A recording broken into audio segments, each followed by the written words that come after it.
이 시간 우리에게 주신 하나님의 말씀은 에스라 6장 13절에서 22절까지의 말씀입니다.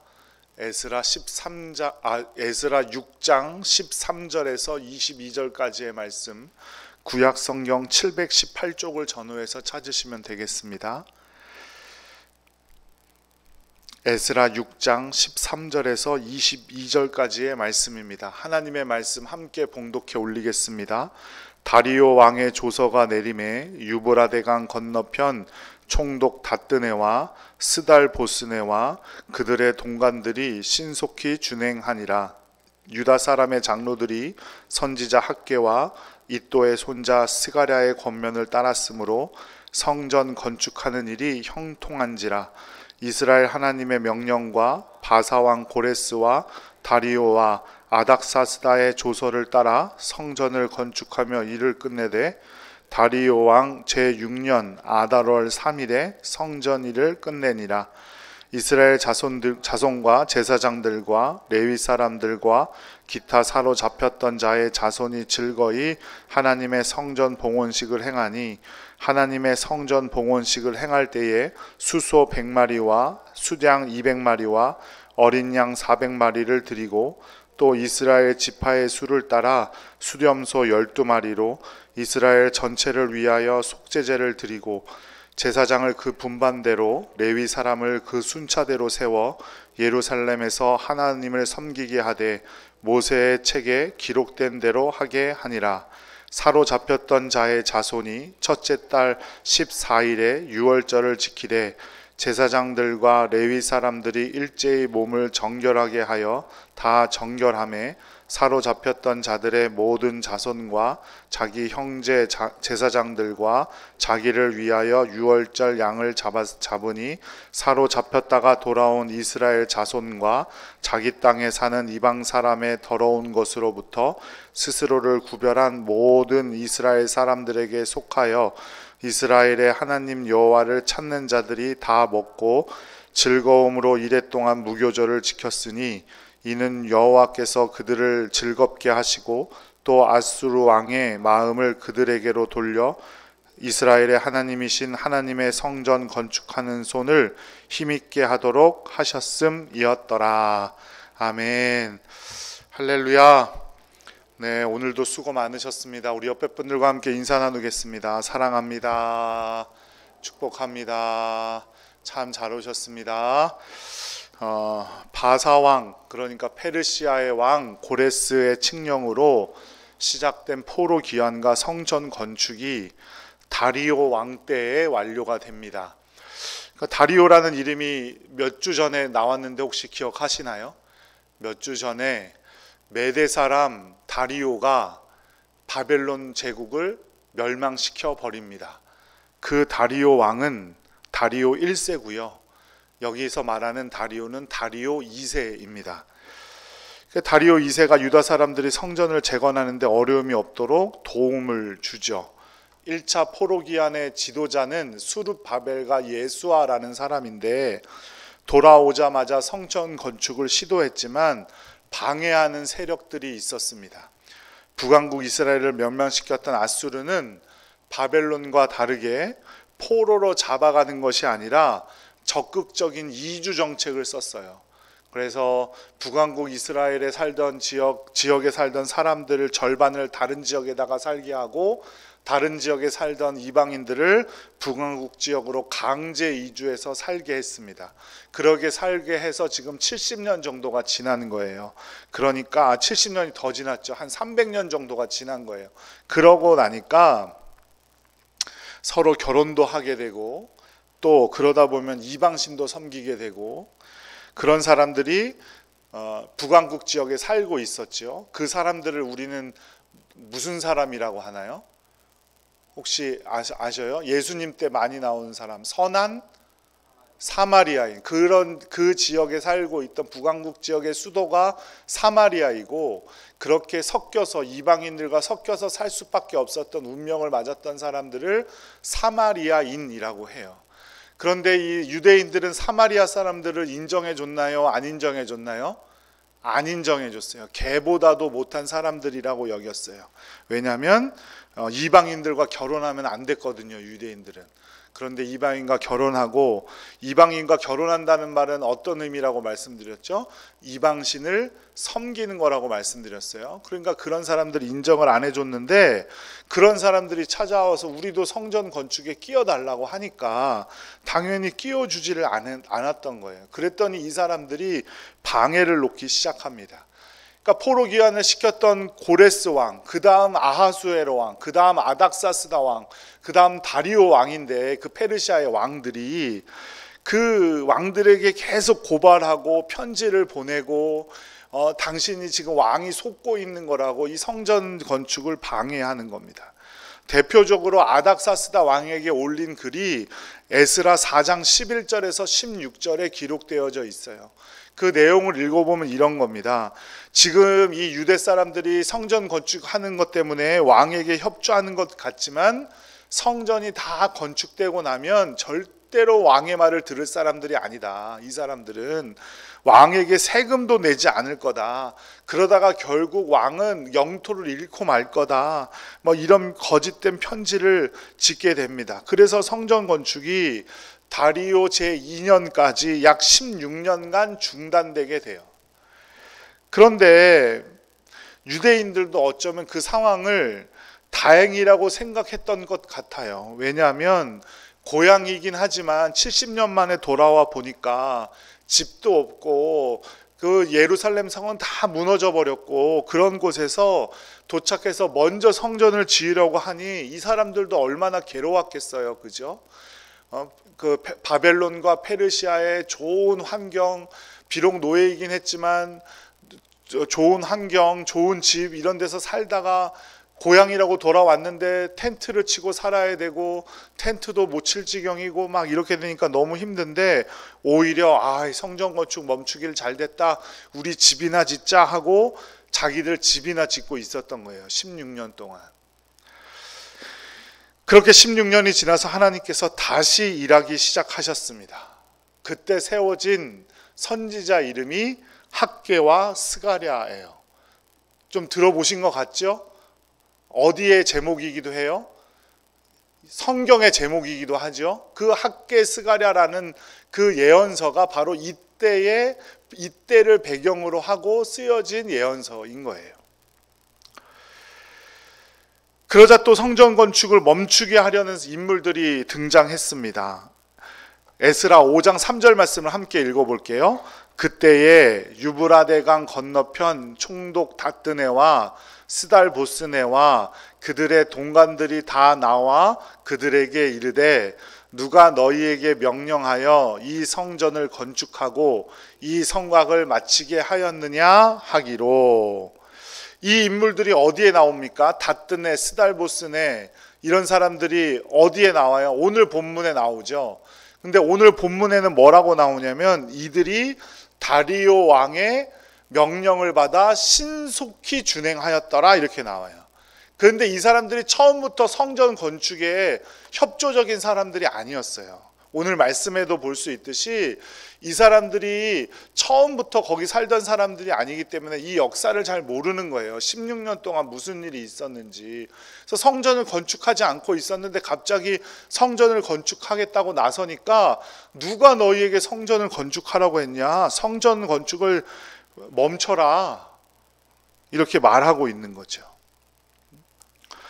그런데 그래서 이 사람들이 다리오 왕에게 편지를 보냅니다. 이 사람들이 성전 건축을 하려고 하는데 이게 어떻게 된 일입니까? 이걸 허락해줘도 되겠습니까? 그러자 다리오 왕에게 편지가 온 거예요. 답장이. 그게 6장 12절에 나옵니다. 다리오가 조서를 내렸노니 신속히 행할지어다 하였더라, 이렇게 말했어요. 그러니까 다리오 왕이 신속하게 성전을 짓도록 해주어라 했더니 어떻게 됐다는 거예요? 이 사람들이 신속히 준행하였다.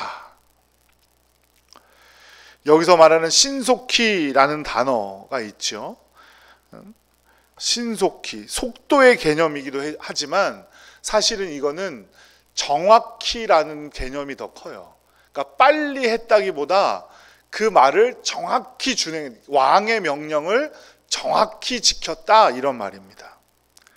하나님께서 성전 건축을 다시 시작하려고 하시고 자기의 예언자였던 학개와 스가랴를 보내서 성전 건축을 시작하시려고 마음을 먹자마자 정확하게 성전 건축을 방해하던 사람들이 성전 건축을 돕기 시작합니다.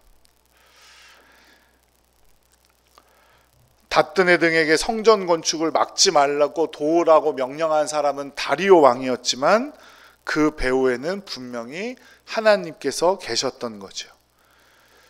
그리고 다리오는 이렇게 명령합니다. 너희들이 거둔 세금으로 성전을 건축하는 경비를 끝없이 대어주고 다시 멈추지 않게 하라고, 그리고 제사를 지낼 제물도 제사장의 요구대로 다 내어주고, 또 이 조서를 변조하거나 내 명령을 어기면 매어 달아 죽이고 그 사람의 집은 거름더미가 되게 하여라, 이렇게 명령을 합니다. 이처럼 하나님께서 마음을 먹으시면 우리에게 방해하는 것들, 우리를 힘들게 하는 것들, 어렵게 하는 것들, 그 모든 것들이 우리 편이 될 줄로 믿습니다. 16년간 가로막혀 있던 성전 건축이 해결되는 장면이에요. 여러분은 지금 기도하고 있는 제목들이 얼마나 되셨어요? 얼마나 많이 오랫동안 기도해 보신 기도 제목이 있으세요? 16년 정도 기도해 오시던 기도 제목이 있으세요? 16년간 기도하고 있으면 그게 응답받지 않으면 기도 안 하면 되나요? 하나님이 개입하시면 순식간인 줄로 믿습니다. 그러니 이 사실을 굳게 믿는 성도님들이 되시기를 간절히 축원합니다. 하나님께서는 또 하나님의 사람을 백성들에게 보내주셨어요. 6장 14절 전반절만 한번 읽어볼까요? 유다 사람의 장로들이 선지자 학개와 이도의 손자 스가랴의 권면을 따랐으므로 성전 건축하는 일이 형통한지라. 수룹바벨 예수아라는 지도자도 있었지만 하나님께서 학개와 스가랴라는 지도자도 또 보내주신 거예요. 그래서 그들을 통해서 하나님의 말씀을 예언하게 하셨어요.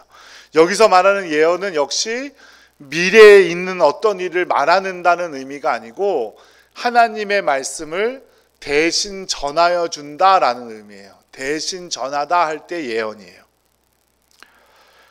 그리고 이들이 하나님의 말씀, 즉 스가랴의 권면을 따랐으므로 성전 건축하는 일이 형통한지라 라고 말하고 있습니다. 사실 성전 건축하는 일이 그렇게 쉬운 일은 아니잖아요. 그죠? 이제 16년이나 지났죠.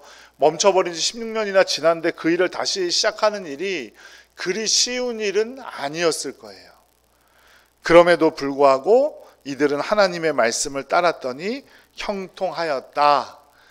여기서 형통한다, 그냥 단순히 일이 잘 된다, 내가 마음먹은 대로 잘 된다 라는 의미라기보다는 여기서 형통이란 하나님께서 함께 하셨다라는 의미로 받아들여야 합니다. 자신의 집도 제대로 마련하지 못했고 자신의 성들은 전부 무너져 버렸는데 뭐가 형통하겠어요?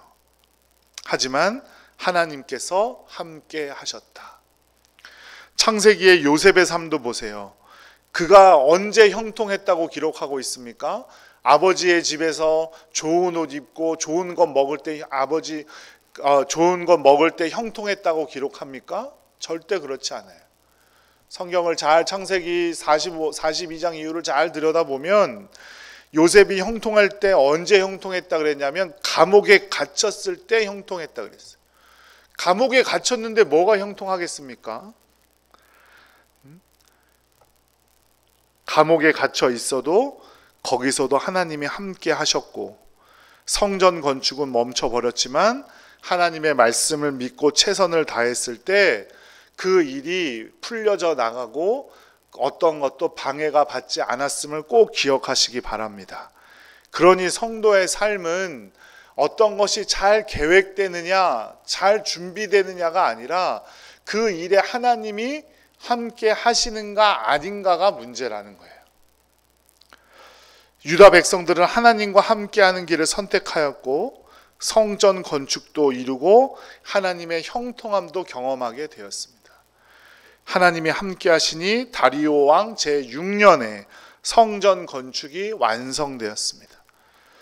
하지만 성전 건축이 되었다고 해서 그게 또 전부는 아니죠. 그 안에서 무엇을 하는지가 중요합니다. 3월 첫째 주일에 말씀을 들었듯이 성전에서 자기 배만 불리고 있었다면 무슨 소용이 있겠습니까? 그죠? 이제 완성된 성전에서 어떤 일들이 있었는지를 살펴보면서 우리 모든 성도들 그리고 우리 교회에서 어떤 일이 있어야 할지를 살펴보고 그것이 어떻게 진정한 부흥으로 이루어지는지를 함께 은혜 나누고자 합니다. 에스라 6장 17절 말씀 함께 읽어보겠습니다. 하나님의 성전 봉헌식을 행할 때에 수소 100마리와 수양 200마리와 어린 양 400마리를 드리고 또 이스라엘 지파의 수를 따라 숫염소 12마리로 이스라엘 전체를 위하여 속죄제를 드리고, 첫 번째는 속죄제를 드렸다라는 겁니다. 속죄제는 레위기 4장에 나오는데 여호와의 계명 중 하나라도 그릇 범하였을 때, 즉 하나님께 범죄하였을 때 죄를 용서받기 위해 드리는 제사가 속죄제예요. 속죄제예요. 그리고 이와 비슷한 것이 속건제라는 게 있죠.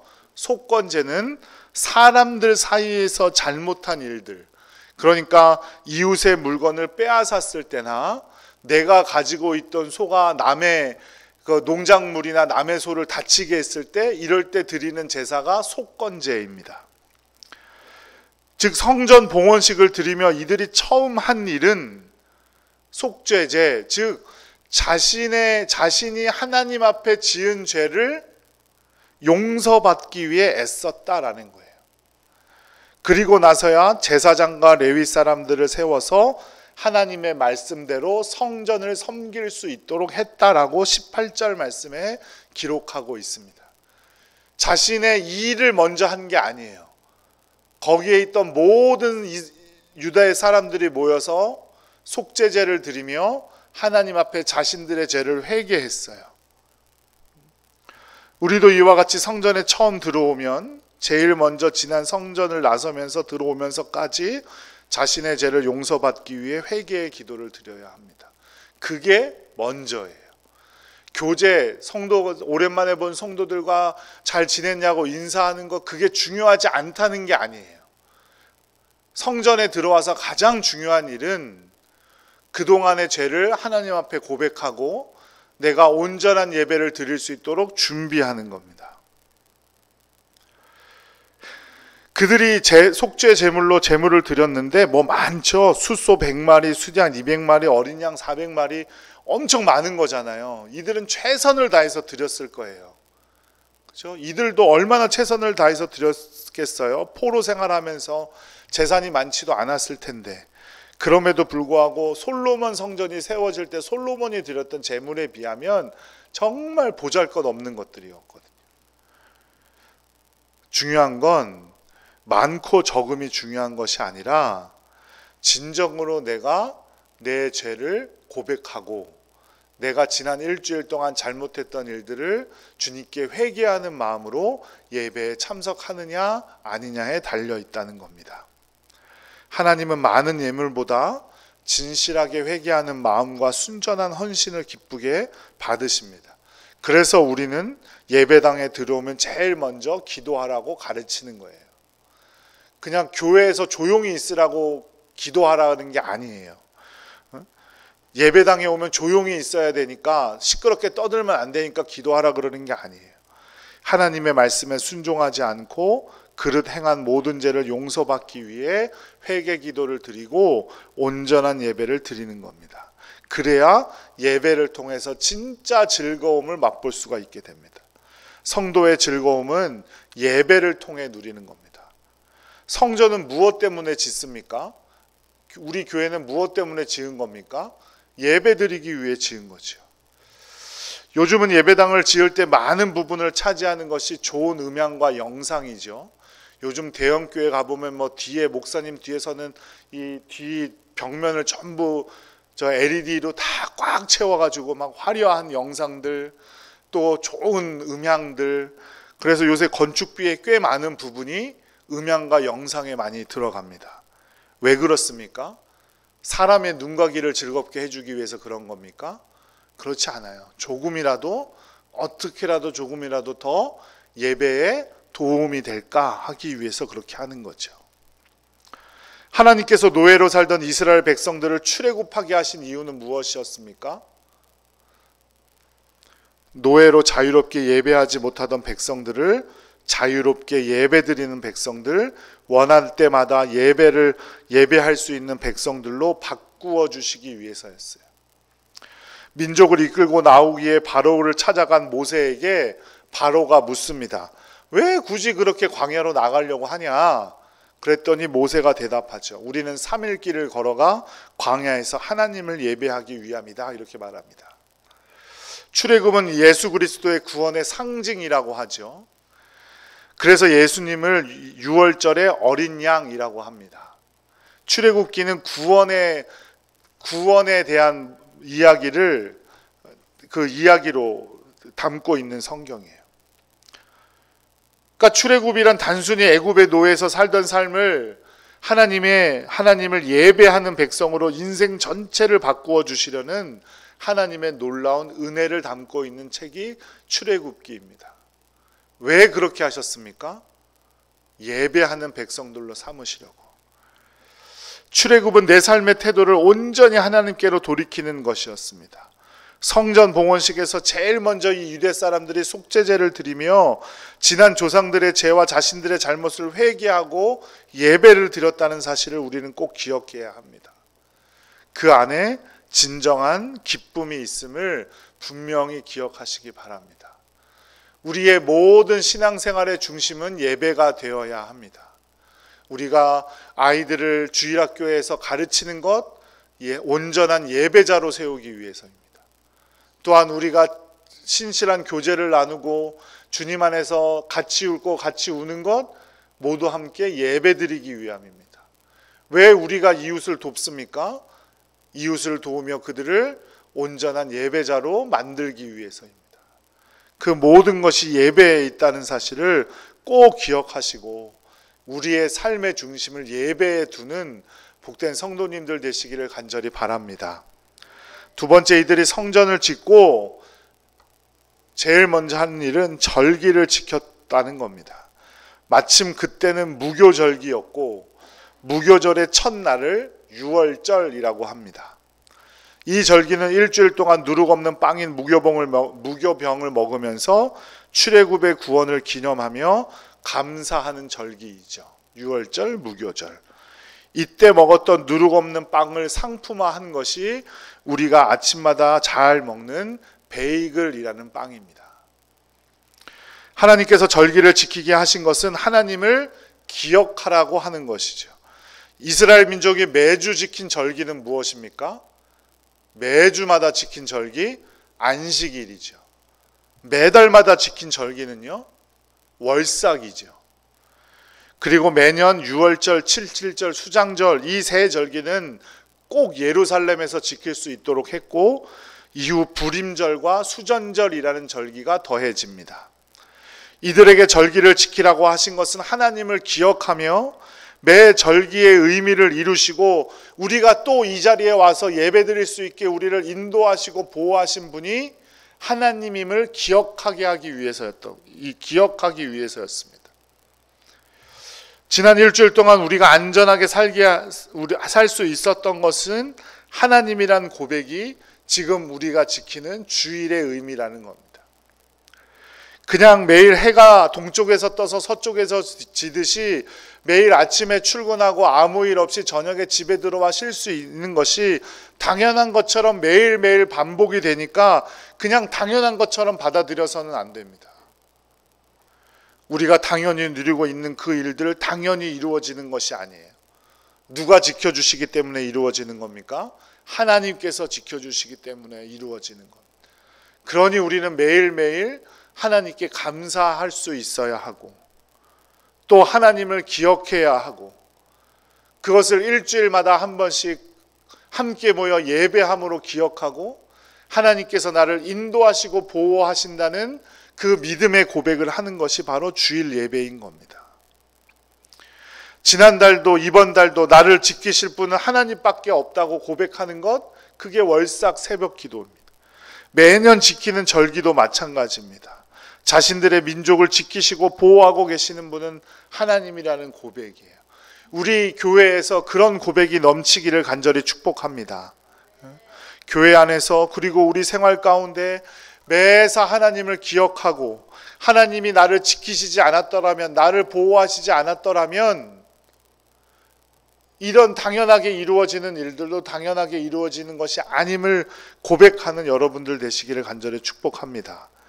그렇지 못하다면 우리는 하나님이 아니라 나를 믿고 살아가는 사람들일 뿐입니다. 신앙생활은 나를 부인하고 하나님께 영광을 올리는 행위입니다. 내가 누리고 있는 것들, 내가 노력해서 거둔 것이 아니라고 고백하는 것이고 오직 주님께서 해주신 것이라고 고백하는 것이 바로 신앙생활입니다. 하나님을 기억하고 하나님께 영광을 올리기 위해 살아가는 것이 바로 하나님께서 우리를 창조하신 목적입니다. 내가 노력하면 내가 애쓰지만 왜 내 노력으로는 매일 갈급하고 만족함이 없을까요? 왜 맨날 힘들고 어렵고 왜 맨날 그럴까요?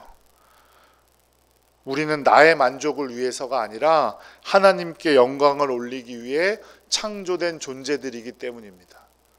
그러니까 내 욕심을 위해 살아가고 내가 노력한 것으로 살아간다고 생각하니까 나에게 만족이 없는 겁니다. 하나님께 영광을 올리기 위해 살아가는 복된 성도들 되시기를 간절히 축복합니다. 사랑하는 여러분, 하나님께서 함께 하실 때 우리에게 진짜 형통함이 있는 줄로 믿습니다. 그리고 하나님이 함께 하실 때 우리의 모든 문제가 해결받고 우리의 막힌담이 무너지고 우리의 어려움들이 해결될 줄로 믿습니다.